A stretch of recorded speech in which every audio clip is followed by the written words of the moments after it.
آج ایک جرگہ بھی ہوا ہے پشاور میں پاکستان تحریک انصاف کے تحت جو آپریشن عزم استحکام کو ریجیکٹ کرتا ہے۔ تو راجہ ریاض صاحب، یہ حکومت کی ایک بہت بڑی غلطی ہے، حکومت کی ذمہ داری تھی، آپ کی طرف سے مس کمیونیکیشن ہے کہ عزم استحکام جب صرف اسٹریٹجی ہے تو آپ اس کو آپریشن کا نام دیتے رہے، یہیں سے کنفیوژن کریٹ ہوئی۔ راجہ ریاض صاحب جی شکریہ محترمہ بات یہ ہے کہ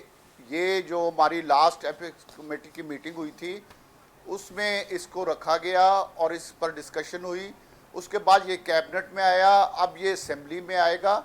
اور اس کو آپریشن کہہ لیں یا پچھلا جو سسٹم چل رہا ہے اس میں تسلسل کہہ لیں یا اس کو آگے بڑھانے کی بات کر لیں، یہ صرف دہشت گردوں کے خلاف ہے اور اس میں تیزی لانے کی، کیونکہ ادھر سے بھی دہشت گردی کی تیزی آ رہی تھی، تو اس میں مزید تیزی لانے کے لیے اس کو شروع کیا جا رہا ہے اور اس کو انشاءاللہ تعالی قومی اسمبلی سے بھی منظور کرایا جائے گا، سینٹ سے بھی، اور ان کیمرہ اگر اپوزیشن کی جماعتیں جس طرح کہہ رہی ہیں کہ ہمیں بریفنگ دی جائے تو وہ بھی دی جائے گی۔ ہماری یہ پوری کوشش ہے کہ سب کو ووٹ کیا جائے۔ راجہ ریاض صاحب، یہ بات بہت اہم ہے کہ آپ ایک قومی اتفاق کی رائے چاہتے ہیں لیکن کے پی نے ریجیکٹ کر دیا ہے آج۔ جی میری عرض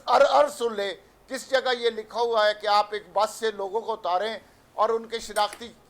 کارڈ چیک کر کے ان کو گولیاں مار دیں؟ تو اس چیز کو ختم کرنے کے لیے جلد از یہ بجٹ اجلاس چل رہا ہے، جیسے ہی ختم ہوتا ہے جلد از جلد اقدامات کیے جائیں گے، سب کو اعتماد میں لیا جائے گا۔ ہم میں سے کوئی بھی یہ نہیں چاہتا کہ ملک میں دہشت گردی ہو اور عوام کو بے گناہ مارا جائے، حکمرانی ہونی چاہیے، قانون کی ریٹ ہونا چاہیے اور ریاست پاکستان کی ہر جگہ مکمل ریٹ ہونی چاہیے، یہ ہمارا مقصد ہے، اور اس کی جو مخالفت کرتا ہے وہ پاکستان کا مخالف ہے۔ اس کی جو مخالفت کرتا ہے وہ پاکستان کا مخالف ہے۔ اقبال خان آفریدی، حافظ حمداللہ، اس پر مجھے آپ دونوں کا جواب چاہیے۔ یہ کہتے ہیں کہ جو آپریشن کی مخالفت کریں گے، ہم تحفظات کا اظہار کر رہے ہیں۔ آپریشن دیکھیں، میں دہشت گردی کا نشانہ بن چکا ہوں، مولانا بن چکے ہیں، ہمارے کارکن بن چکے ہیں۔ ایک دھماکے میں 80 کارکن علماء شہید ہوئے باجوڑ میں۔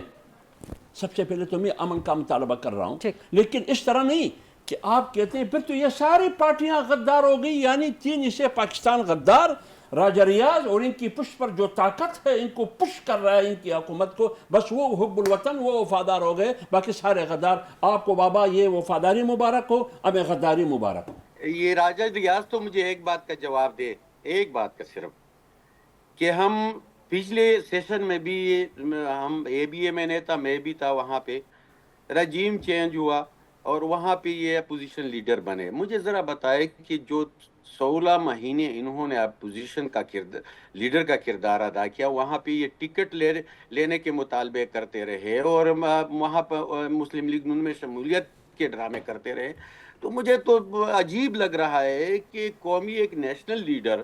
جو ایک قوم کو درس دیتا ہے، ایک میسج دیتا ہے، اس کی اپنا کردار اتنا داغدار ہو کہ اس کی وجہ سے ملک غلامی کی طرف گیا ہو۔ اگر کوئی کہتا ہے کہ یہ غدار ہے کہ کوئی آپریشن کی مخالفت کر، غدار تو وہ ہے کہ امریکی سائے پر کے آنے کے بعد انہوں نے ڈالروں پہ رجیم چینج کیا، اپنے ملک کو غلام بنانے کی کوشش کی۔